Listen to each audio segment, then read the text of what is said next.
warga kerajaan Allah, welcome back to online service Kingdom Celebration on Rock Ministry TV. Happy New Year and welcome to the Year of Preparation. Sudah siap mengikuti ibadah online di tahun yang baru? Jangan lupa berdoa dulu ya, dan pastikan beberapa hal berikut ini. Periksa kembali device atau gadget Anda untuk memastikan kuota internet dan daya baterai terisi cukup untuk mengikuti ibadah dengan lancar. Sediakan waktu khusus untuk mengikuti ibadah online tanpa gangguan, jangan setengah-setengah apalagi sekedar saja. Siapkan catatan, kemudian ikutilah ibadah dengan fokus dan serius seperti Anda beribadah di gereja. Ingatlah bahwa kita sedang beribadah, bukan menonton ibadah. Warga kerajaan Allah, kami percaya pujian dan firman Tuhan yang disampaikan melalui tayangan ini tidak akan pernah kembali dengan sia-sia dan tentunya berdampak langsung merubah kehidupan kita untuk menjadi berkat dan memiliki kehidupan yang berbuah senantiasa. Selamat mengikuti ibadah online. Tuhan Yesus memberkati saudara.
Shalom, selamat pagi Bapak Ibu Saudara semuanya.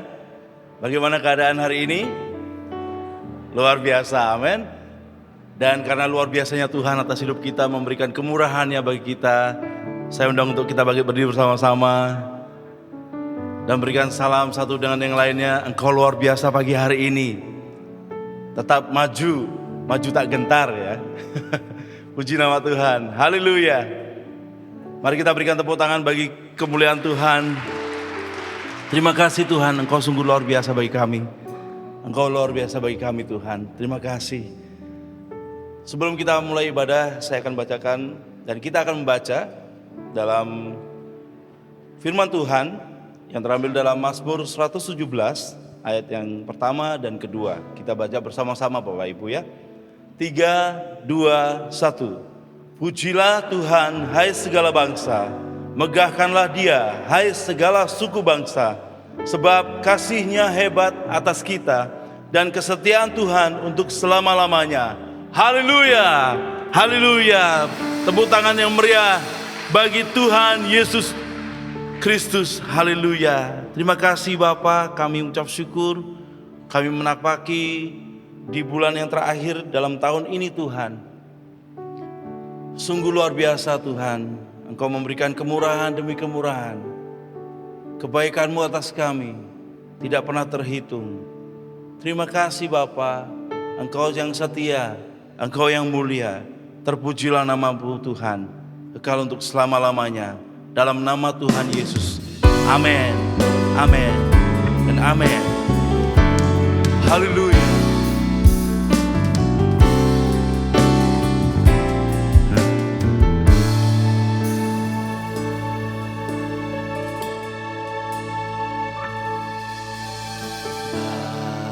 Bapa, Kau setia. Bapa, Kau mulia. Tenanglah jiwaku, aman bersamamu.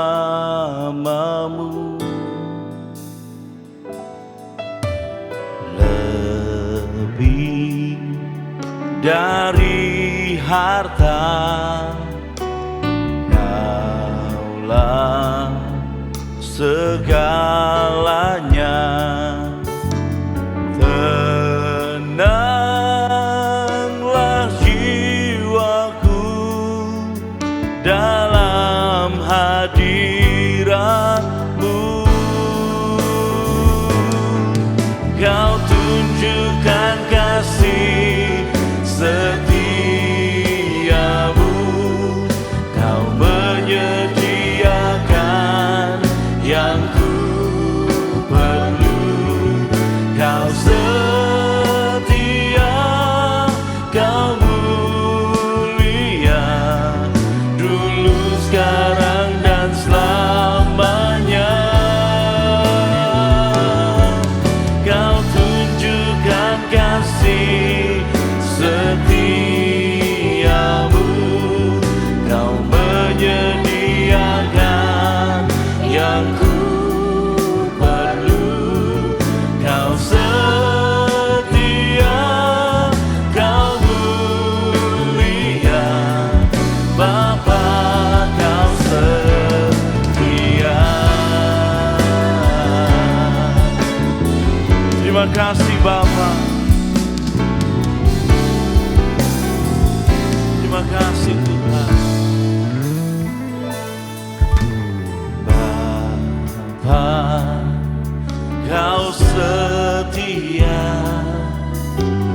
Bapa, Kau mulia.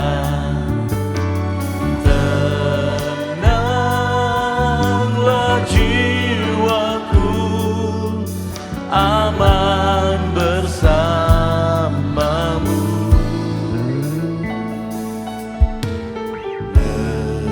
Lebih dari harta, Kaulah segalanya. Terima kasih Tuhan. Tenanglah jiwaku dalam hadirat-Mu. Kau tunjukkan kasih setiamu.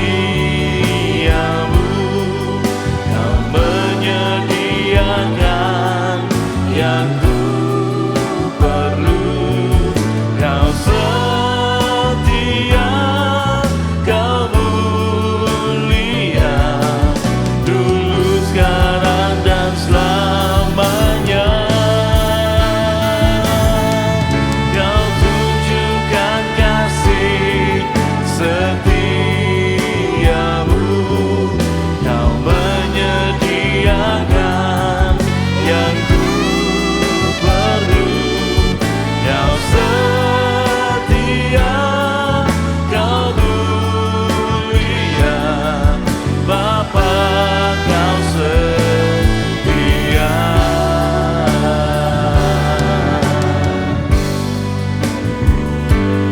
Kami mengucap syukur Tuhan bagi kesetiaan-Mu yang hebat, luar biasa dalam hidup kami. Perkenanan-Mu bagi kami Tuhan. Haleluya. Kau tunjukkan kasih setiamu. Kau menyediakan yang ku perlu. Kau setia, Kau mulia, dulu,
Raja segala raja.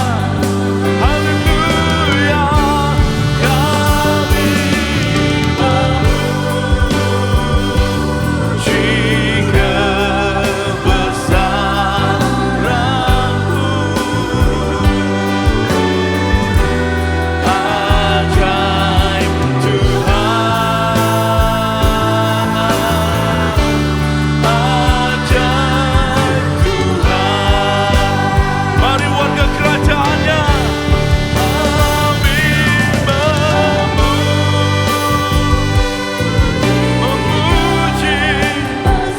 memuji-Mu Tuhan. Sungguh ajaib Engkau Tuhan. Kami nyatakan, kami memuji kebesaran-Mu. Haleluya. Ajaib Tuhan. Ajaib Tuhan. Sungguh ajaib. Haleluya. Ajaib Tuhan. Oh, ajaib Tuhan. Ajaib Tuhan.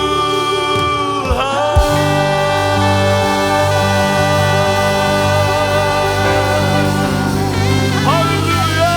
Haleluya. Sungguh Engkau ajaib Yesusku. Engkau dahsyat. Kekuatan hanya daripada-Mu Yesus. Terima kasih Tuhan. Mari saudara kita memuji lebih lagi bagi Dia. Haleluya. Engkaulah kekuatan kami Tuhan. Haleluya. Oh, oh, oh.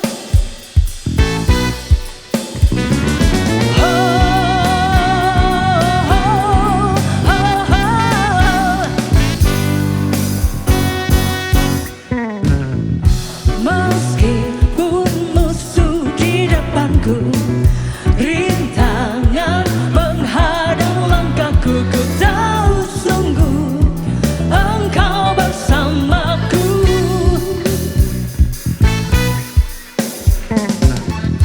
Beribu rebah di kiriku, berlaksa di sisi kananku, ku tahu janji-Mu Engkau bersamaku. Takkan pernah goyah keyakinanku pada diri-Mu, Yesus Tuhanku. Tiada yang seperti diri-Mu. Kaulah kuatku, kebanggaanku, gunung batu dan keselamatanku. Kuat tangan-Mu, perlindunganku. Kaulah Allah, kemenanganku. Oh, oh. Come on. Oh,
kita tetap menyala di hadapan Tuhan.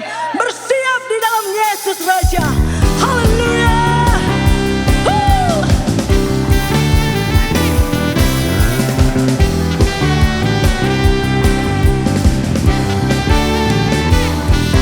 Jiwa bebas terlepas, kuasa maut telah terhempas. Nama Yesus memenang, nama Yesus jawaban. Langkah takkan terhenti, berlari sampai akhir. Yes.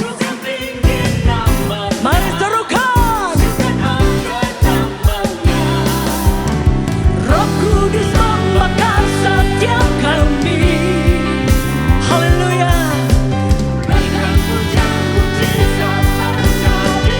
Nyalakan apimu. Haleluya. Ku nyanyi oh ya, oh ya,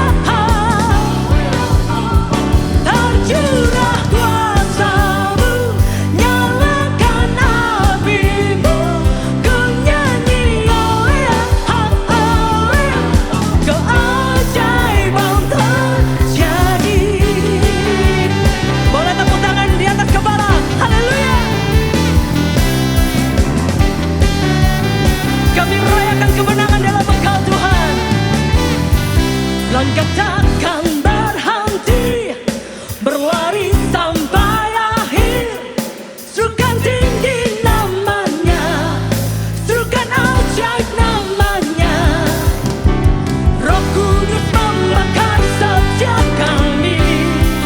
Mari naikkan pujian terbaik bagi Dia. Haleluya. Kuasa-Mu, nyalakan apimu. Ku nyanyi oh ya, tercurah kuasa-Mu, nyalakan apimu. Ku nyanyi keajaiban terjadi. Sungguh kami yakin dan percaya Tuhan, kuasa-Mu nyata di tempat ini. Keajaiban-Mu terjadi Tuhan. Haleluya. Oh ya, oh ya, oh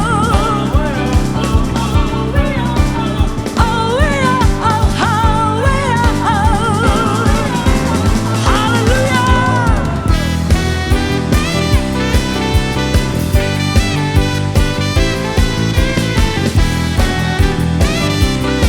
Terima kasih Yesus Tuhan. Sungguh kami percaya kuasa Roh-Mu membakar setiap hati kami. Haleluya. Mari bersama naikkan. Roh Kudus membakar setiap kami. Hey, hey. Jadi lomba pujian, are you ready? Kuasa-Mu, nyalakan apimu. Ku nyanyi tercurah kuasa-Mu, ku nyanyi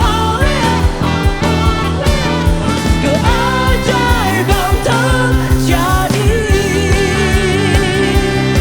Haleluya.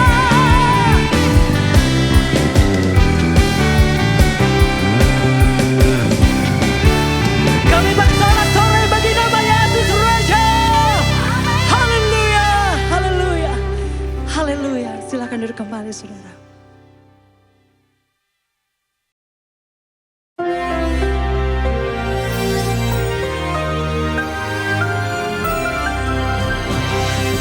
Shalom buat semua warga kerajaan yang menyambut kedatangan Sang Raja pertama kali sebagai anak domba Allah.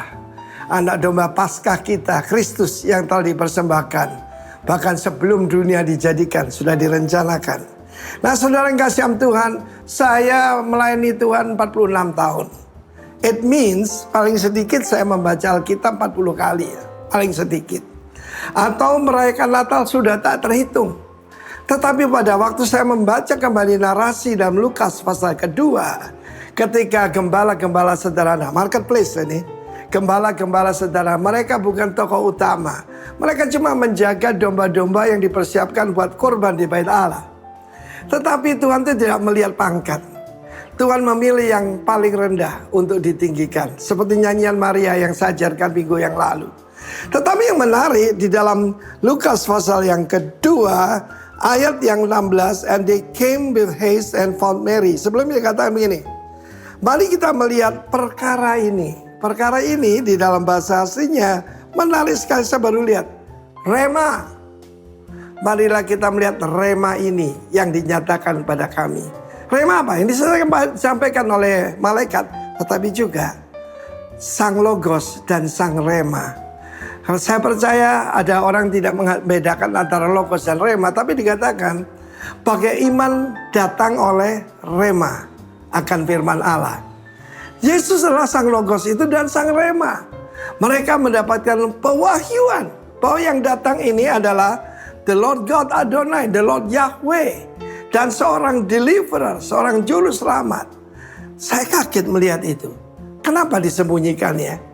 Jadi kita harus tahu bahwa kalau kita menerima firman Allah, anggap itu bukan pengetahuan. Sebagai contoh, para ahli Taurat sangat mengerti kapan Kristus datang. Bagaimana dia akan datang, dengan cara apa, bahkan di kota mana, yang cuma jarak 5 km, paling jauh 6 km dari Yerusalem. Mereka menantikan kedatangan Mesias, tetapi ketika Mesias datang, mereka luput.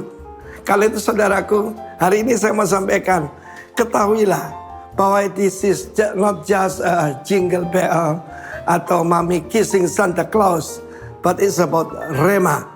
Karena itu saudara yang kasih Tuhan, saya sendiri, bayangkan, saya sedang membaca narasi ini ratusan kali mungkin.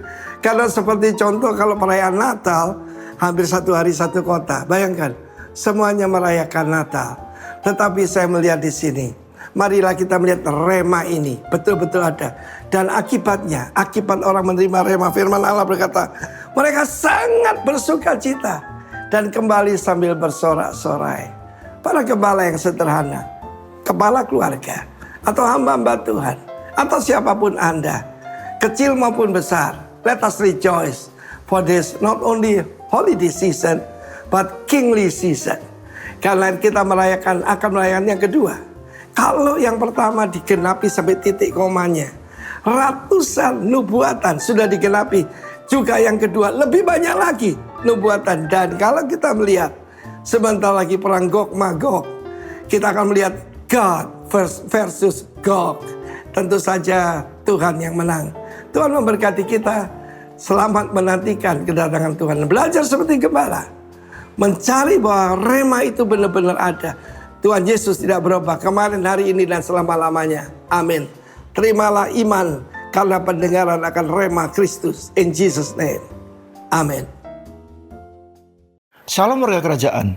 Di dalam 1 Raja-Raja pasal ke-17, kita membaca sebuah kisah mengenai Nabi Elia dan seorang janda di Sarfat. Di mana pada saat itu Nabi Elia sangat lapar dan dia membutuhkan makanan. Dan dia meminta kepada seorang janda. Janda tersebut dalam kondisi yang sangat kekurangan, di mana dia hanya memiliki sedikit minyak dan sedikit tepung. Akan tetapi dia membuat sebuah roti dan memberikan roti pertamanya kepada Nabi Elia. Dan sisanya baru dinikmati dia bersama keluarganya. Dalam hal ini ada dua hal yang kita pelajari. Yang pertama adalah kita melihat bahwa janda tersebut tidak egois dan dia sangat murah hati, di mana dia memberikan roti pertamanya itu kepada Nabi Elia dan sisanya baru dia nikmatin. Dan ini kita melihat kemurahan hatinya sungguh luar biasa. Hal kedua yang akan kita pelajari dalam hal ini adalah janda tersebut sangat percaya akan janji-janji Tuhan. Buli-buli dan tempayannya tidak pernah kosong. Hari demi hari, bulan demi bulan selalu terisi. Dan dia percaya Tuhan tidak pernah meninggalkannya. Warga kerajaan, apabila dari kita saat ini ada yang sama seperti janda ini, kita merasa masih banyak hal yang kita butuhkan, kita masih kekurangan, tapi kita perlu ingat, kita tidak boleh lupa untuk berbagi dengan orang, karena di luar sana masih banyak orang-orang yang membutuhkan. Ya, kita bisa memberikan yang terbaik dari apa yang kita punya. Dan kita ingat, Tuhan tidak pernah meninggalkan kita. Tuhan akan selalu memelihara hidup kita sama seperti janda ini. Mari kita berdoa. Tuhan Yesus, kami ucap syukur Tuhan atas penyertaan-Mu, perlindungan-Mu, dan berkat-Mu Tuhan atas kehidupan kami, atas pekerjaan dan keluarga kami Tuhan. Pada hari ini Tuhan, kami ingin menabur, kami ingin memberi yang terbaik dari apa yang kami miliki Tuhan. Sucikan dan kuduskan Tuhan apa yang kami berikan agar berguna bagi kerajaan-Mu Tuhan. Terima kasih Tuhan, hanya dalam Tuhan Yesus kami berdoa dan mengucap syukur. Haleluya, amin. Tuhan Yesus memberkati. Puji nama Tuhan. Terima kasih ya Tuhan. Kami berikan segala pujian, hormat, kemuliaan bagi nama-Mu ya Tuhan, kekal untuk selama-lamanya. Terima kasih. Kami bersyukur Tuhan.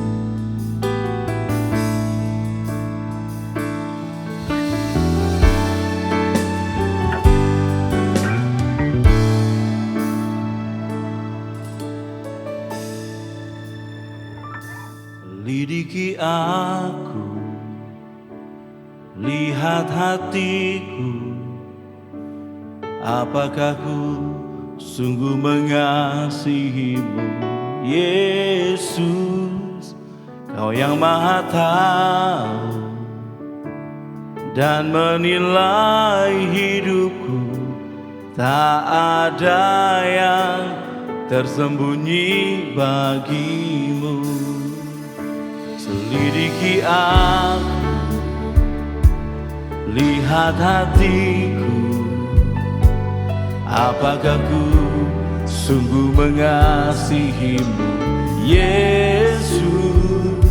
Kau yang Maha Tahu dan menilai hidupku, tak ada yang tersembunyi bagi-Mu. Telah kulihat kebaikan-Mu yang tak pernah habis di hidupku. Ku berjuang sampai akhirnya Kau dapati aku tetap setia. Terima kasih Yesus. Selidiki aku, lihat hatiku, apakah ku sungguh mengasihi-Mu, Yesus. Kau yang Maha Tahu dan menilai hidupku, tak ada yang tersembunyi bagi-Mu. Telah kulihat kebaikan-Mu Tuhan,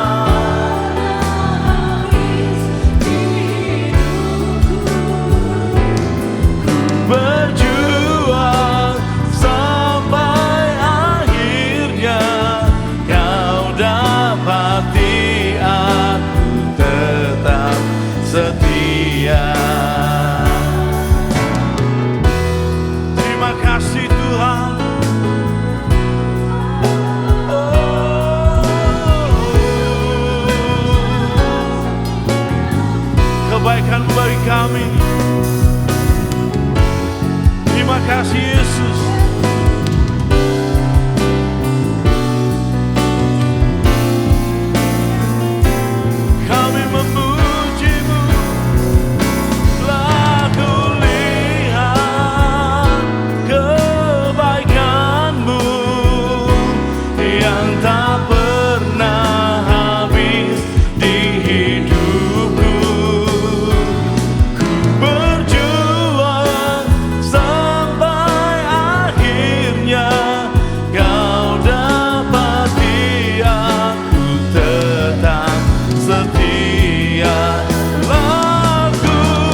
setia kepadamu, taat dan setia kepadamu,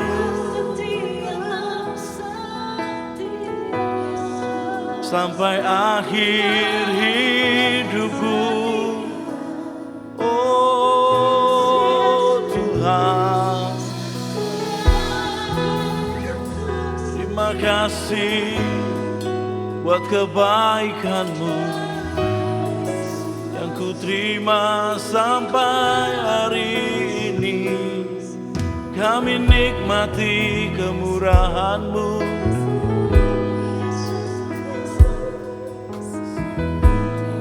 kami mengasihi-Mu Tuhan. Terima kasih, terima kasih.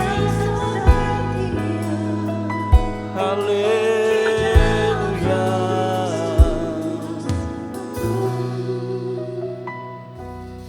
Lah ku lihat kebaikan-Mu yang tak pernah habis hidupku. Ku berjuang sampai akhirnya, Kau dapati aku tetap setia.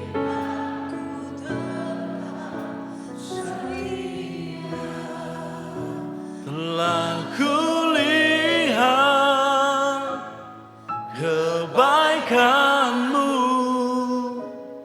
yang tak pernah habis di hidupku. Ku berjuang sampai akhirnya, Kau dapati aku tetap setia. Banyak yang dipanggil, sedikit yang dipilih, lebih sedikit lagi yang setia. Tapi karenanya Tuhan, kami putuskan kami mau tetap setia kepadamu. Apapun keadaan, apapun kondisi, apapun yang terjadi, Engkau tetap satu-satunya Tuhan, Raja dan Juru Selamat dalam hidup kami. Kami serahkan hari ini Tuhan, penyampaian firman Tuhan sepenuhnya ke dalam tangan-Mu. Engkau adalah satu-satunya kekuatan kami, Engkau satu-satunya sumber hikmat dan pertolongan. Dan biarlah lewat urapan Roh-Mu yang kudus, kami siap dengar, renungkan dan lakukan firman-Mu. Haleluya. Yang siap sama-sama kita katakan, amin. Silakan duduk saudaraku. Shalom. Puji Tuhan, kita memasuki bulan yang baru dengan tema yang baru. Tema bulan Desember ini adalah Living a Life of Readiness. Ya, hidup berjaga-jaga, siap sedia. Kita harus mengimani yang terbaik, punya iman yang terbaik, tetapi jangan lupa mempersiapkan kemungkinan terburuk. Ya, karena itu selalu dikatakan hendaklah engkau berjaga-jaga dan berdoa. Nah, Bapak Ibu saudaraku yang sangat dikasihi Tuhan, berjaga-jaga terhadap apa? Banyak hal. Berjaga-jaga karena Tuhan datang tidak ada seorang pun yang tahu. Alkitab bilang seperti pencuri di waktu malam. Ya, pencuri itu tidak akan kasih tahu, tidak akan beri tanda-tanda, tetapi pemilik rumah selalu berjaga-jaga. Termasuk apa? Berjaga-jaga terhadap penyesatan. Karena tanpa sadar kita seringkali sudah disesatkan dengan pandangan prinsip yang kita pegang, yang mungkin kita anggap sudah biasa. Saya beri contoh, salah satu prinsip, kalau rezeki nggak kemana-mana. Banyak orang pegang itu sehingga duduk manis saja, kalau memang sudah rezeki datang ya datang. Tapi firman Tuhan mengajar terbalik. Kalau dunia mengajarkan kalau rezeki nggak kemana-mana, tetapi firman Tuhan kalau nggak kemana-mana rezeki nggak bakal datang. Haleluya. Nggak kemana-mana itu maksudnya bukan pergi tanpa tujuan yang jelas. Ya, kemana-mana itu bukan keluyuran. Kemana-mana itu adalah berjalan di atas kemustahilan. Seringkali ketika kita menemukan kemustahilan, kita berhadapan dengan tembok yang rasanya sudah mau nggak bisa, udah mentok, mau kemana lagi Pak? Sudah hopeless. Dokter bilang udah nggak mungkin sembuh. Teman-teman semua bilang, udah tinggal tunggu nasib aja. Tetapi waktu saat itu terjadi dalam hidup saudara, beranikah saudara tetap berjalan di atas kemustahilan? Pagi hari ini kita akan belajar tentang keadaan dari seorang yang sakit selama 38 tahun. Terambil dari Yohanes pasal 5 ayat yang pertama sampai ayat yang ke-10. Sesudah itu ada hari raya orang Yahudi dan Yesus berangkat ke Yerusalem. Di Yerusalem dekat pintu gerbang domba ada sebuah kolam yang dalam bahasa Ibrani disebut Betesda. Ada 5 serambinya. Dan di serambi-serambi itu berbaring sejumlah besar orang sakit, orang-orang buta, orang-orang timpang, dan orang-orang lumpuh yang menantikan goncangan air kolam itu. Sebab sewaktu-waktu turun malaikat Tuhan ke kolam itu dan menggoncangkan air itu, barang siapa terdahulu masuk ke dalamnya sesudah goncangan air itu menjadi sembuh apapun juga penyakitnya. Di situ ada seorang yang sudah 38 tahun lamanya sakit. Ya, next. Ketika Yesus melihat orang itu berbaring di situ, dan karena ia tahu bahwa ia telah lama dalam keadaan itu, berkatalah ia kepadanya, maukah engkau sembuh? Jawab orang sakit itu kepadanya, Tuhan, tidak ada orang yang menurunkan aku ke dalam kolam itu apabila airnya mulai goncang. Dan sementara aku menuju ke kolam itu, orang lain sudah turun mendahului aku. Kata Yesus kepadanya, bangunlah, angkatlah tilammu dan berjalanlah. Dan pada saat itu juga sembuhlah orang itu. Lalu ia mengangkat tilamnya dan berjalan. Tetapi hari itu hari Sabat. Karena itu orang Yahudi berkata kepada orang yang baru sembuh itu, hari ini hari Sabat dan tidak boleh engkau memikul tilammu. Ya, Bapak Ibu, saudaraku yang sangat dikasihi Tuhan, di sini orang ini sangat tekun. 38 tahun tekun menantikan kesembuhan. Dan dia ada di kolam Betesda itu mencari kesembuhan. Dan kolam Betesda kalau saudara pergi ke Israel biasanya saudara dibawa ke kolam Betesda ini yang sekarang sudah tinggal puing-puing. Ya, sudah tidak berguna lagi. Tetapi zaman Tuhan Yesus waktu itu, kolam ini adalah tempat bukan rekreasi, bukan untuk orang berenang, bukan orang cari hiburan, tapi mencari kesembuhan. Ya, jadi orang yang datang ke sana hampir semua orang sakit kecuali pengantarnya. Ya, yang mengantar. Tetapi tujuannya datang ke sana mencari kesembuhan. Kita sudah baca dan ada satu orang yang tidur di atas tilam. Tilam itu semacam kasur begitu, ya, sakit 38 tahun dan mencari kesembuhan. Dan ending cerita, akhir cerita orang itu menjadi sembuh. Pertanyaannya, kenapa orang yang sakit yang lain gak sembuh? Kan lebih keren kan? Tiba-tiba kolam Betesda kosong karena orang sakit semua sembuh. Dan Yesus kan makin terkenal dong. Kenapa hanya satu orang ini? Ini yang kita akan pelajari pagi hari ini. Ya, saudara kasih Tuhan, bukan Tuhan pilih kasih. Ya, Tuhan bisa sanggup menyembuhkan semua kolam Betesda itu kosong. Tetapi pertanyaannya kenapa cuma satu orang ini? Dengar baik saudaraku. Tuhan mengadakan mujizat bukan berdasarkan kebutuhan. Ya, kalau berdasarkan kebutuhan orang sakit ini butuh sembuh. Tuhan mengadakan mujizat bukan berdasarkan kebutuhan. Jadi saudaraku jangan suka GR. Tuhan kan tahu kebutuhan saya. Tuhan kan tahu keinginan saya. Tuhan tahu kan keadaan saya lagi kepepet soal ini Tuhan. Tuhan tahu. Tapi persoalannya bagaimana caranya supaya mujizat itu nyata. Kalau 38 tahun orang ini sakit disembuhkan, begitu juga saudara pasti mengalami pemulihan. Yang percaya berikan kemuliaan bagi Tuhan. Kita akan belajar pagi hari ini saudaraku, sehingga saudara jadi orang Kristen tidak cuma begitu ikut-ikut saja, ya sama seperti orang sakit ini, saudaraku kasih Tuhan, waktu dia ketemu Yesus tidak otomatis sembuh. Kita lihat prosesnya dari dia ketemu Yesus, berjumpa dengan Yesus, bercakap dengan Tuhan Yesus, sampai dia menjadi sembuh, ya. Kita lihat kembali. Dan di serambi-serambi itu berbaring, kita sudah baca, saudara kasih Tuhan, ayat ini, ya. Kenapa orang ini menjadi sembuh, yang lain penderita sakit yang lain kenapa tetap sakit? Meskipun Yesus ada di kolam itu dan mengadakan mujizat.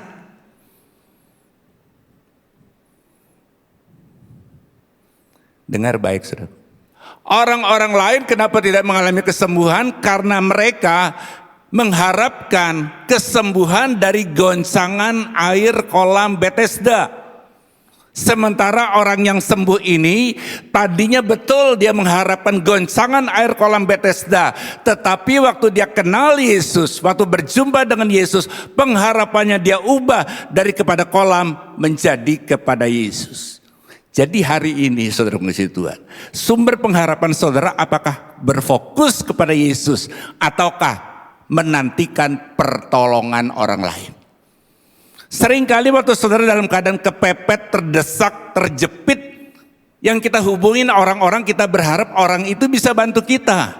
Tapi waktu orang itu kemudian tidak bisa bantu, kita menjadi kecewa. Saya mau katakan, berharap kepada Tuhan.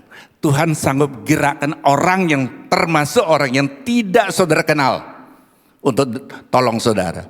Karenanya saudaraku, saya berharap hari ini, mari kita harus mengarahkan pengharapan kita bukan kepada hal-hal yang dunia ini tawarkan. Dan ayat ini saya sampaikan, sering saya sampaikan, dan ini ayat begitu penting dalam hidup saudara. Ya. Yeremia 17 ayat 5 sampai 7. Dalam hidup ini kutuk bisa datang pada kita atau berkat datang pada kita, tergantung apa atau siapa yang kita andalkan di dalam hidup ini. Ya, terkutuklah orang yang mengandalkan manusia, yang mengandalkan kekuatannya sendiri, dan yang hatinya menjauh daripada Tuhan. Kenapa menjauh? Karena kecewa. Sudah berdoa kok sepertinya Tuhan gak dengar. Ya, sudah aktif dalam gereja, rajin pelayanan, kok keadaannya tidak membaik. Itu yang membuat kita menjadi kecewa dan tanpa sadar. Asal kan sekarang gak pelayanan lagi Pak, ya di jemaat biasa aja. Loh kenapa? Ya gitulah Pak. Banyak Pak kalau diceritain Pak. Nah saudara kasih Tuhan, ia akan seperti semak bulus di padang belantara, ia akan mengalami datangnya keadaan baik. Ia tidak akan mengalami keadaan baik.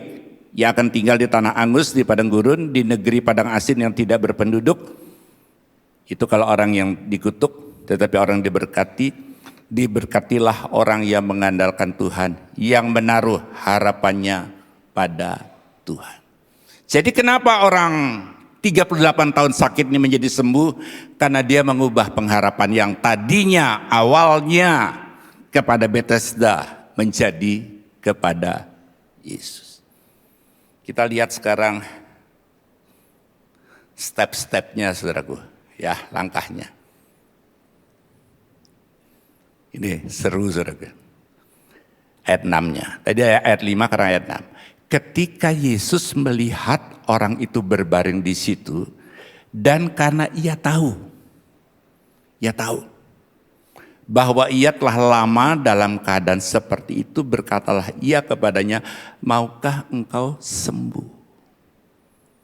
Yesus sudah tahu keadaannya, tetapi kok ditanya, maukah engkau sembuh? Itu kalau dipikir secara logika, itu kan pertanyaan yang konyol. Orang dia datang ke sana, ya pasti ingin sembuh, bukan lagi rekreasi di kolam Bethesda cari kesembuhan, udah pasti. Dan Yesus sudah tahu, Alkitab tulis seperti itu. Tetapi kenapa ditanya, maukah engkau sembuh? Jadi saudara, jangan suka bilang, ya Tuhan kan tahu masalah saya, Tuhan tahu pertolongan saya. Tahu, Tuhan Maha tahu. Bahkan isi hati saudara pun Tuhan tahu. Sebelum saudara ngomong pun Tuhan sudah tahu. Tetapi pertanyaannya, maukah engkau sembuh? Apa maksudnya? Dengar baik saudara. Tuhan membutuhkan pengakuan yang keluar dari mulut saudara. Kalau di Kingsword saudara suka terima renungan, ya suruh kasih Tuhan, di bawah itu ada ditulis deklarasi, declaration. Artinya apa? Deklarasi, diucapkan. Kita lihat Roma 10 ayat 9, sebab jika kamu mengaku dengan mulutmu bahwa Yesus adalah Tuhan dan percaya dalam hatimu, jadi bukan cuma sekedar percaya dalam hati, tapi diucapkan lewat mulut kita bahwa Allah telah membangkitkan dia dari antara orang mati, maka kamu akan diselamatkan karena dengan hati orang percaya dan dibenarkan, dengan mulut orang mengaku dan diselamatkan. Jadi kalau berdoa usahakan jangan berdoa dalam hati. Ucapkan. Setidaknya mulut kita berkata, telinga kita mendengar, dan hati kita mengimani bahwa doa kita didengar Tuhan. Orang ini sudah tahu, Yesus sudah tahu keadaannya, kenapa ditanya maukah engkau sembuh? Tuhan membutuhkan ucapan yang keluar dari mulut kita. Saya kasih ayat yang lain. Markus 11:12, Yesus menjawab mereka, percayalah kepada Allah. Gak cukup cuma percaya aja saudaraku. Aku berkata kepadamu, sesungguhnya barang siapa berkata kepada gunung ini, beranjaklah dan tercampaklah ke dalam laut, asal tidak bimbang hatinya tetapi percaya bahwa apa yang dikatakannya itu akan terjadi, maka hal itu akan terjadi baginya. Karena itu aku berkata kepadamu, apa saja yang kamu minta dan doakan, percayalah bahwa kamu telah menerimanya, maka hal itu akan diberikan kepadamu. Saya tidak tahu gunung persoalan itu apa. Hutang, sakit penyakit, masalah kenakalan anak-anak saudara, masalah bisnis, ya bahkan hari-hari ini ada yang terjerat pinjol, apapun juga saudara kekasih Tuhan. Dengar baik, hati-hati dengan perkataan kita. Bercanda boleh Pak, bercanda boleh, tetapi dalam batas wajar. Haleluya, jangan suka ngatain keluarga kita dengan kata negatif, anak-anak kita, ya, kamu bodoh, males, model kamu besar mau jadi apa, kamu nggak bakal jadi orang, dan seterusnya, macam-macam kata-kata yang sia-sia. Itu tanpa sadar terekam di alam bawah sadar anak itu. Sampai gede dia, ya aku sia-sia, aku nggak mungkin sukses, aku pasti susah, hidupku nggak akan mungkin berhasil. Ya saudara kasih, kenapa? Karena dari kecil perkataan itu. Jadi saudara kasih Tuhan, hati-hati dengan perkataan kita. Lebih baik saudara berkata yang positif. Saya coba renungkan satu orang hebat di dalam Alkitab, namanya Raja Daud. Raja Daud itu penuh dengan banyak kesalahan, dosa, yang kita bukan menghakimi tapi kita tahu. Dia berzina dengan Batseba. Sudah berzina dengan Batseba, dia merancangkan sebuah konspirasi bagaimana untuk menghabisi suami daripada Batseba yang bernama Uria. Ditaruhlah Uria di dalam peperangan di garis depan, tujuannya supaya mati. Jadi tanpa sadar saudaraku ya, bahwa Daud membunuh Uria tetapi dengan tangan orang lain. Tetapi kalau saudara perhatikan, doa Daud selalu didengar oleh Tuhan. Apa rahasianya? Doa Daud selalu didengar oleh Tuhan. Apa rahasianya? Daud kalau berdoa enggak minta apa-apa. Selalu meninggikan Tuhan, Engkau gunung batuku. Ya, Engkau kekuatanku. Ya, saudara kasih Tuhan. Daud selalu meninggikan Tuhan, berkata menyanjung Tuhan, memuji Tuhan. Dia hampir tidak pernah menyampaikan ingin ini, ingin itu, tolong ini, tolong itu. Sedikit sekali. Dia lebih banyak memuji Tuhan. Artinya, kalau saudara belajar bertanya ataupun membutuhkan pertolongan daripada Tuhan, ya saudara kasih Tuhan, ayo saudaraku, tinggikan dia, ya, muliakan dia, dan berikan kata-kata yang positif di dalam kehidupan saudara. Mungkin saudara bertanya, loh Pak, jadi anak kalau buat salah nggak boleh ditegur Pak? Loh boleh, harus, bukan boleh, harus. Antara mengasihi dan mendidik harus seimbang. Kalau saudara mendidik saja tidak mengasihi, itu timpang, tidak ini berat sebelah jadinya, ya saudaraku. Ada yang terlalu mengasihi tapi tidak mendidik, itu bahaya. Satu hari saya baca sebuah artikel, ada seorang pegawai negeri di satu negara, saya tidak sebutkan negaranya. Karena korupsi dia dihukum mati. Sebelum dihukum mati, sebelum eksekusi dilakukan, ditanya oleh eksekutor, apa permintaan terakhirmu? Dia bilang, saya minta selembar kertas dan sebuah pulpen. Dan dia menulis di atas kertas sebelum dia dieksekusi. Dia tulis begini, Mama, maksudnya ibu kandungnya, Mama harusnya saat ini ikut dieksekusi bersama dengan aku. Aku mengalami seperti ini karena waktu aku SD aku mencuri uang temanku, tapi Mama lindungi aku. Waktu aku kabur dan sembunyi di bawah kolong ranjang dan orang-orang mencari aku, Mama bilang, oh enggak, dia enggak ada, dia dari tadi enggak pulang. Aku tahu Mama sayang sama aku, tapi Mama tidak mendidik aku dengan baik. Jadi dengar baik saudara. Apa yang akan terjadi kepada anak kita kelak nanti kalau sudah besar? Bukan nasib, tapi salah satunya adalah karena orang tua salah di dalam mendidik.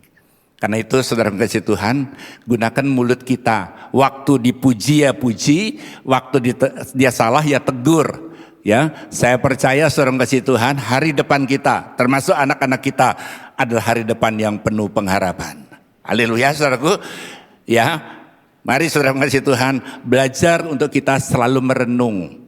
Ya, kalau sampai anak kita kemudian dikirimin surat dari sekolah, mungkin nggak buat PR ataupun mungkin banyak bolos, ya perlu belajar introspeksi. Mungkin kita sebagai orang tua, kita yang kurang tegas, kurang memperhatikan, terlalu sibuk dengan urusan bisnis sampai lupa memperhatikan anak. Nah karena itu lewat pelajaran apa yang Yesus ajarkan, maukah engkau sembuh? Pertanyaan itu sampai kepada setiap kita, termasuk kepada saya, untuk kita belajar menjaga lisan kita, perkataan kita, untuk tetap mempermuliakan Tuhan. Amin, saudaraku. Yang berikutnya kita lihat respon orang yang ditanya. Dengar, maukah engkau sembuh? Apa kemudian menjadi sembuh? Belum. Ya. Waktu Yesus bertanya, dia tahu keadaan orang itu dan ditanya, maukah engkau sembuh? Belum sembuh, tetap sakit. Ya, next. Maukah engkau sembuh? Jawaban orang itu.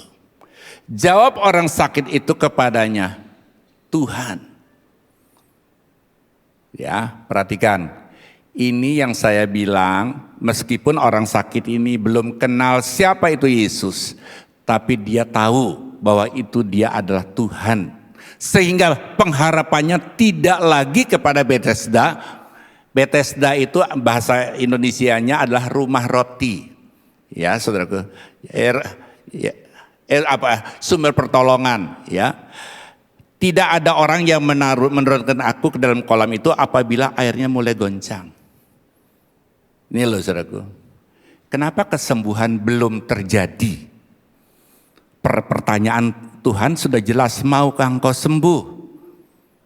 Sebetulnya dia jawabnya simpel. Aku percaya bagimu tidak ada perkara yang mustahil.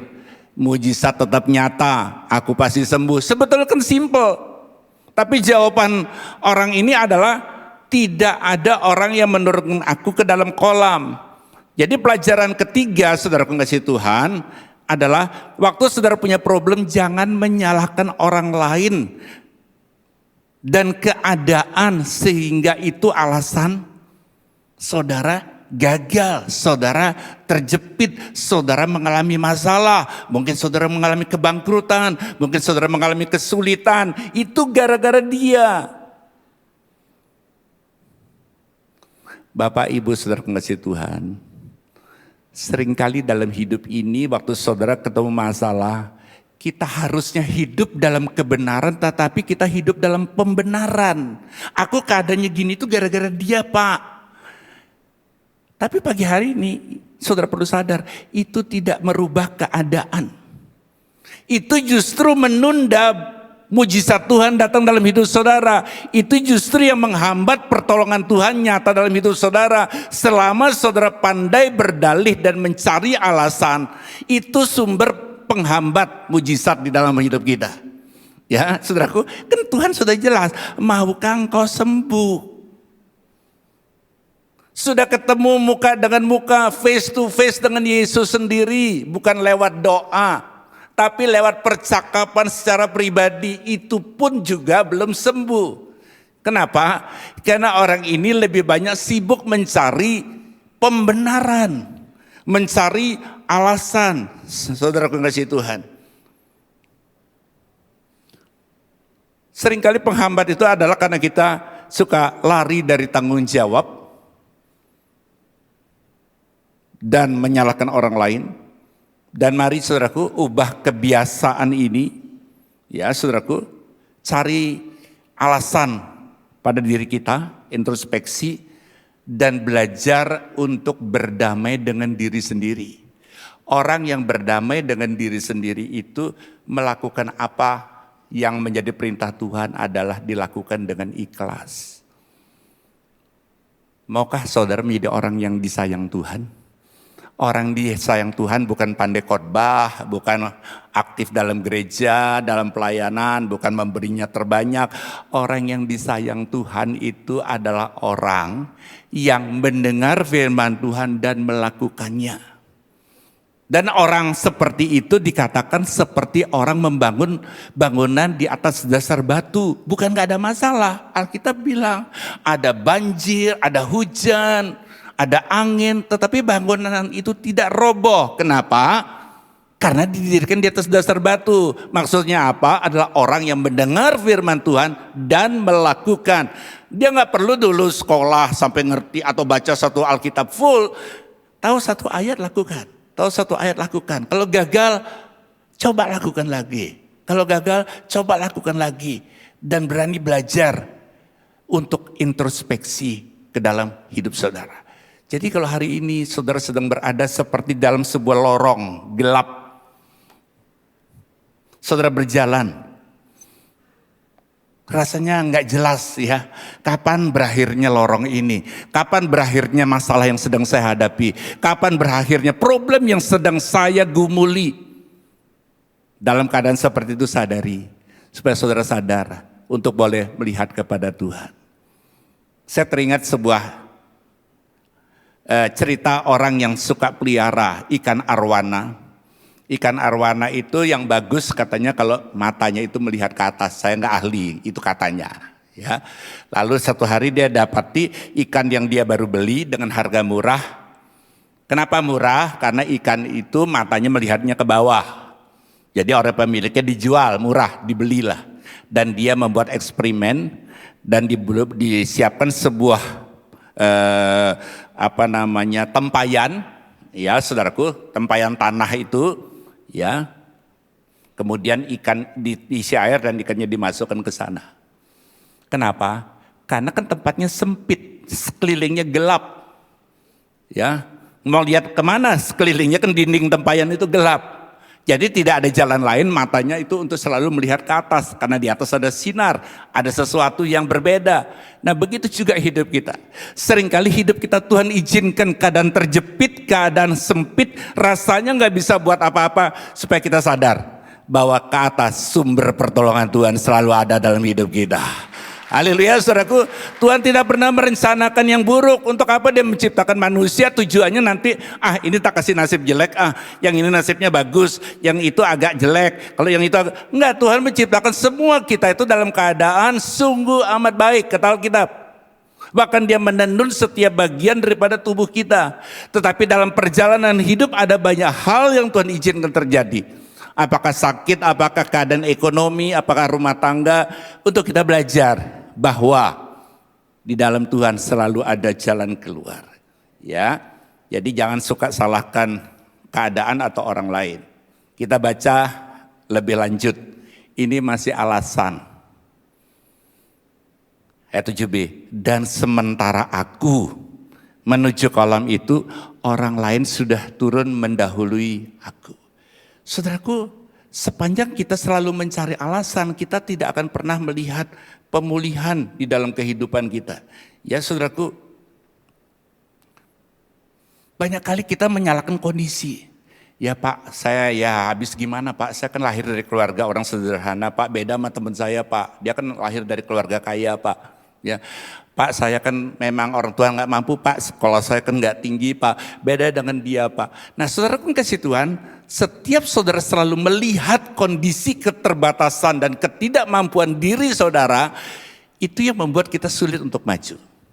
Ya, saudaraku, tapi belajar untuk melihat potensi yang mungkin selama ini terpendam, yang selama ini ya, karena talenta menurut Alkitab tidak semua dikasih 5 loh. Ada 5 talenta, ada 2 talenta, ada 1 talenta. Cuma sayangnya yang 1 talenta disimpan di dalam tanah.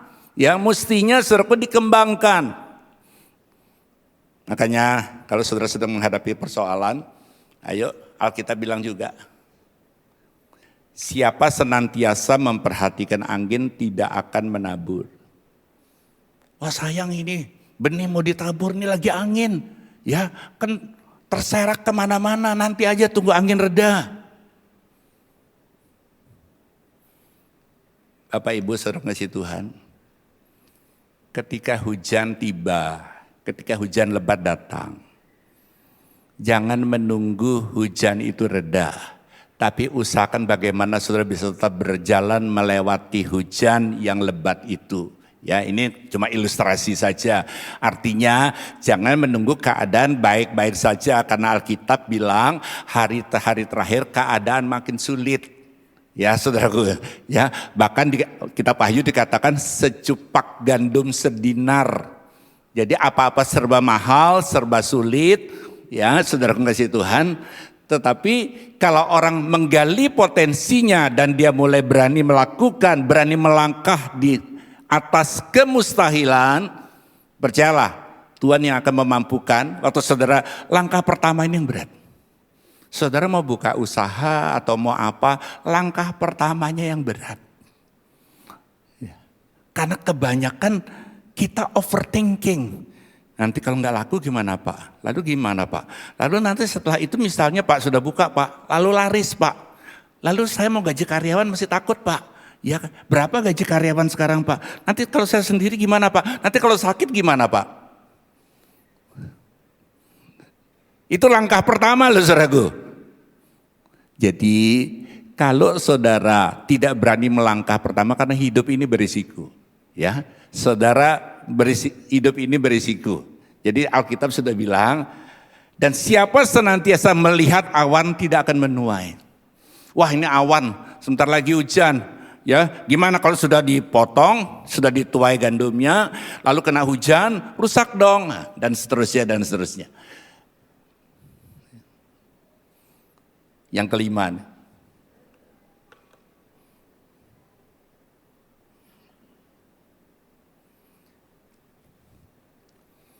bangunlah, angkatlah tilammu dan berjalanlah.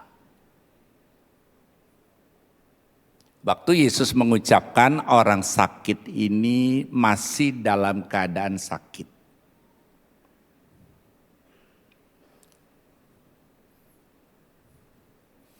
Kalau kemudian saya bayangkan, bangunlah, angkat tilammu dan berjalanlah. Sementara dia ingat dua hal. Yang pertama, dia 38 tahun tidak pernah berjalan. Suruh berjalan dan mengangkat tilam. Biasanya dia ditandu, ditolong orang sampai ke sana. Sekarang harus berbalik keadaan, berdiri, angkat tilam dan berjalan. Itu kendala pertama. Kendala kedua, adat orang Yahudi hari Sabat tidak boleh melakukan aktivitas. Makanya kalau saudara pakai Israel ada namanya Sabat lift. Untuk mencet tombol lift saja tidak boleh. Kalau pergi ke tempat ibadah nggak boleh naik mobil, jalan kaki. Saudaraku, tidak boleh melakukan aktivitas. Nah dalam situasi seperti itu, kalau si sakit merasa dia belum bisa jalan, apalagi angkat tilam, berdiri aja belum bisa. Lalu yang kedua, ini kan tradisiku, adatku hari ini hari Sabat, tidak boleh lakukan apa-apa. Seandainya dia tetap tidak mau dengar apa yang Yesus perintahkan, mujizat tidak akan pernah dialami oleh yang sakit. Jadi sebenarnya hal yang penting dalam hidup ini adalah mentaati perintah Tuhan. Untuk sampai mentaati butuh satu kata penting. Saya selalu sampaikan kepada jemaat saya, satu kata penting yang bisa mengubah manusia adalah menyadari. Katakan bersama saya, menyadari. Ya, saudara mau dinasehatin, saudara pergi ke dokter nih. Saudara pergi ke dokter, saudara bayar kan? Yang saudara butuhkan apa? Nasihat dokter. Ya, setelah dia diperiksa, dibuat diagnosa, lalu nasihat dokter. Pak, nanti Bapak ini resep, keluar beli obat Pak. Diminum 3 kali sehari sebelum makan loh Pak. Lalu, saudara tidak boleh ini, tak boleh itu, nggak boleh makan ini, nggak boleh makan itu. Kalau saudara tidak mentaati, lalu saudara pergi ke apotek, lalu apotek bilang harga obatnya 2.200.000 Pak. Kok mahal ya? Karena saudara mau ngirit, beli setengah resep aja. Lalu mestinya 3 kali sehari. 1 kali sehari aja kan cukup, sama-sama obat kan juga. Saudara tidak mentaati, tidak akan terjadi. Begitu juga kita.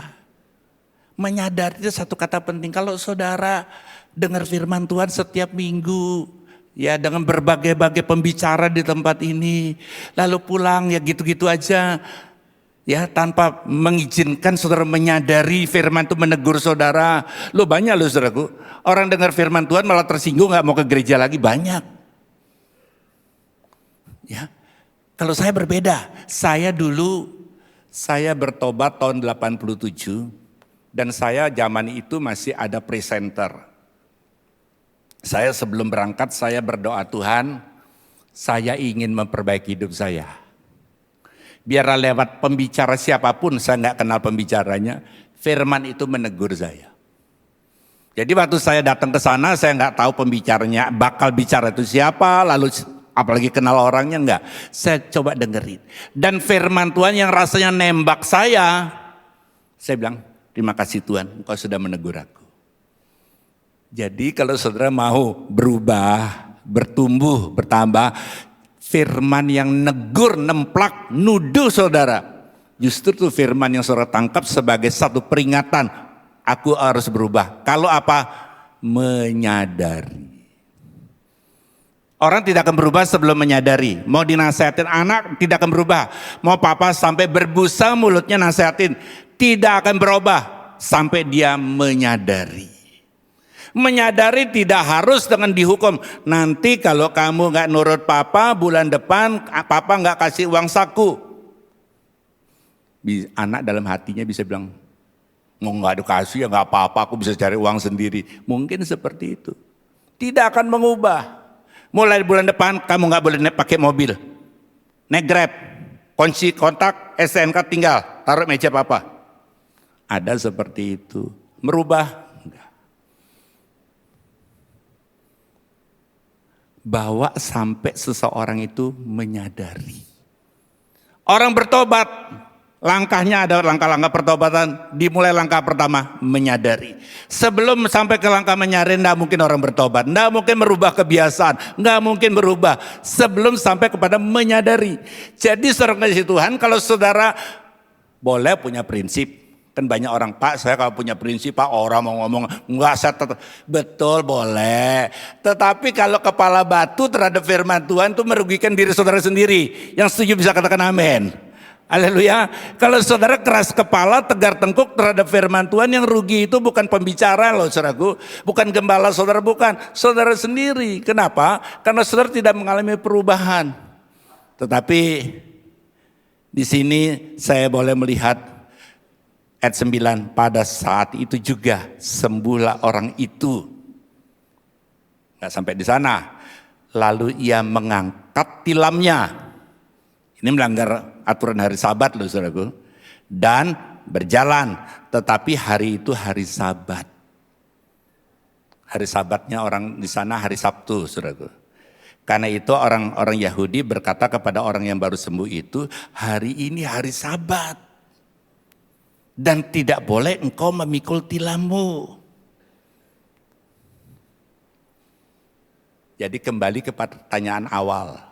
Kenapa hanya orang ini saja sembuh, sementara orang-orang lain tidak sembuh? Karena orang-orang lain di sana masih lebih pegang adat istiadat daripada taat kepada firman Tuhan. Ini hari Sabat gak boleh ngapain. Termasuk kalau yang ngomong ini sakit dan dia diperintah oleh Yesus angkat tilammu dan berjalan, enggak, ini hari Sabat. Jadi saudaraku, Yesus bisa saja melakukan mujizat kesembuhan massal di tempat itu. Kenapa tidak dilakukan? Karena semua masih sibuk kepada kolam Bethesda. Semua masih menantikan kolam Bethesda. Semua masih berpegang kepada hari Sabat sebagai adat orang Yahudi. Tetapi orang yang disembuhkan ini, pandangannya dari kolam Bethesda, dia ubah kepada Yesus. Waktu Yesus perintahkan, dia juga orang Yahudi, tetapi dia tahu dia melanggar hari Sabat, tapi dia lebih dengar, lebih taat, lebih nurut melakukan apa yang menjadi perintah Tuhan. Jadi kalau hari ini saudara merasakan hidupmu sepertinya belum pernah mengalami mujizat, Saudara dengar kesaksian orang lain disembuhkan, orang lain dipulihkan, orang lain mengalami mujizat. Kok saudara cuma jadi pendengar, kok belum pernah mengalami? Saya mau katakan hari ini, Tuhan tidak pernah pilih-pilih orang. Jadi saudaraku, sekali lagi dengar baik, Tuhan mengadakan mujizat bukan berdasarkan kebutuhan, tetapi adalah karena orang itu taat. Dan orang tidak akan pernah taat. Ya, dengar baik. Orang tidak akan pernah taat kalau dia tidak percaya. Orang tidak berani bayar kalau dia tidak percaya. Contoh sederhana, kenapa sekarang orang berani terapi-terapi yang bayarannya 150 juta, ya saya tidak sebutin lah namanya ya. Ya, saudara kasih Tuhan, harus terbang ke Jakarta dulu, ya, bayar. Kenapa berani bayar? Karena percaya. Orang lain ingin sembuh, ingin mujizat, tapi nggak berani bayar harganya. Kenapa? Karena kurang percaya. Itu sebetulnya simpel ya saudara kasih Tuhan ya. Kenapa kita ini seringkali tidak bisa taat? Karena kita kurang percaya. Sementara kadang-kadang kita percaya kepada hal yang salah. Kenapa orang tertipu? Karena percaya pada penipu. Kenapa percaya? Karena iming-iming uang yang besar dengan jalan yang cepat tanpa perlu keluar keringat, dapat duit. Lalu percaya, lalu mentaati. Suruh klik ini, transfer ini, dilakukan. Sudah kerugi, kesel, jengkel, nggak dapat apa-apa. Kenapa? Karena percaya. Jadi saudaraku, hati-hati kepada siapa kita percaya. Kalau saudara percaya kepada Tuhan, Dia adalah Allah yang tidak pernah mengecewakan kita. Dan Dia Allah yang bukan Allah yang cuma omon-omon, bukan Allah yang asbun, ya, bukan Allah yang NATO, no action talk only. Enggak, Dia adalah Allah yang bisa berkata dan Dia bisa melakukan. Ada sebuah penelitian, satu hewan terbang yang namanya tawon. Ya, tawon. Tawon itu kan badannya bulat, agak gede, sayapnya kecil, tipis. Itu menurut ahli aerodinamika ini mempelajari tentang bagaimana pesawat bisa terbang dan sebagainya ya. Itu kalau dilihat luas penampang sayap, tipisnya dengan berat dan besarnya badan kumbang, tidak mungkin bisa terbang. Sayapnya tipis, kecil, badannya gede, nggak mungkin bisa terbang. Menurut teori aerodinamika.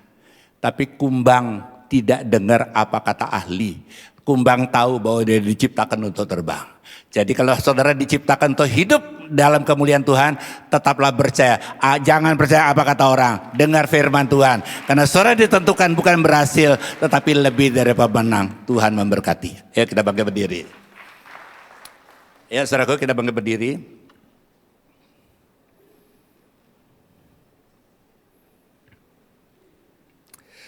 Tetaplah percaya saudaraku kasih Tuhan, mujizat tidak pernah berhenti, dia tidak pernah gagal, apapun yang menjadi pergumulan saudara, justru saudara harus semakin yakin dan percaya. Banyak kali waktu saudara ketemu persoalan, saudara kesana sini lebih banyak cerita tentang persoalan saudara dibandingkan cerita tentang kebesaran Tuhan. Ya saudaraku, tetaplah percaya bahwa Tuhan itu adalah Allah yang sangat peduli di dalam kehidupan saudara. Kita akan satu pujian.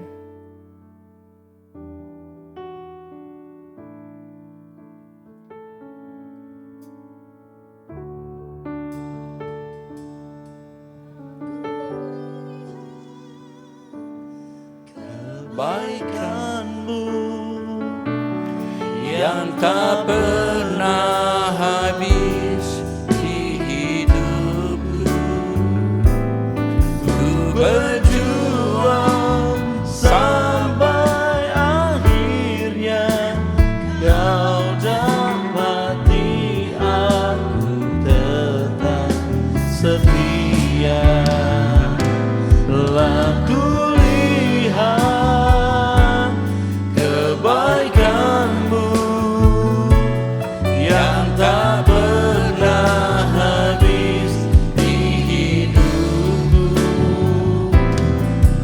berjuang sampai akhirnya kau dapati aku tetap setia. Mari saudaraku, saudara yang sudah siapkan perjamuan, mari kita mengangkat roti lebih tinggi dari kepala kita. Kita merenungkan, seringkali kita bertanya kenapa saya belum pernah mengalami mujizat. Sebenarnya mujizat terbesar yaitu saudara diselamatkan lewat pengorbanan darah Yesus. Yang tidak bisa dilakukan manusia, hanya Tuhan sendiri yang bisa melakukan sehingga saudara diselamatkan, dibenarkan, diberikan jaminan kehidupan yang kekal. Percayakah saudara bahwa roti yang saudara angkat tinggi ini merupakan persekutuan kita dengan tubuh Kristus? Mari kita makan dalam nama Yesus.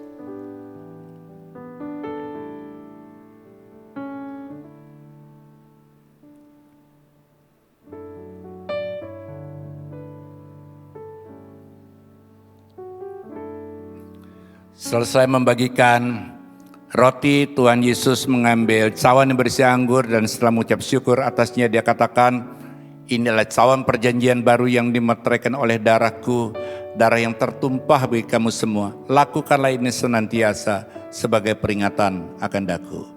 Apakah jemaat Tuhan percaya bahwa cawan yang kita angkat tinggi ini merupakan persekutuan kita dengan darah Kristus? Mari kita minum dalam nama Yesus.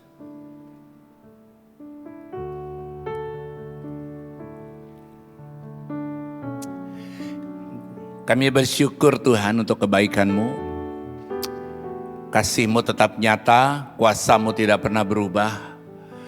Kedahsyatan-Mu menggentarkan hati setiap lawan. Karena Engkau adalah pembela kami, Engkau kekuatan kami, Engkau sumber pertolongan. Engkau adalah Allah yang bisa diandalkan, sumber kekuatan kami. Terima kasih Tuhan. Biarlah lewat perjamuan kudus ini kami boleh dimeteraikan, semakin mengingat akan pengorbanan Tuhan Yesus. Pengorbanan yang kami lakukan tidak ada artinya, tidak sebanding dengan pengorbanan Tuhan atas kami. Karenanya biarlah kami senantiasa hidup, senantiasa mempermuliakan Tuhan. Dalam nama Yesus sama-sama kita katakan amin. Silakan duduk. Mari warga kerajaan yang dikasihi Tuhan, angkat kedua tangan kita di hadapan Tuhan. Tetaplah berharap kepada Tuhan. Dia satu-satunya sumber pengharapan yang tidak akan pernah mengecewakan saudara. Apapun persoalan saudara, Dia sanggup untuk mengatasi, bahkan Dia sanggup menjawab lebih daripada apa yang sanggup saudara doakan. Terimalah berkat, damai sejahtera, sukacita di dalam kasih Tuhan mulai hari ini sampai Tuhan datang menjemput kita. Bahkan Dia menyertai saudara, Dia Allah Immanuel, Dia menyertai untuk selama-lamanya. Dalam nama Bapa, Putra dan Roh Kudus, dalam nama Yesus Kristus Tuhan. Haleluya, katakan amin. Selamat hari Minggu, Tuhan memberkati.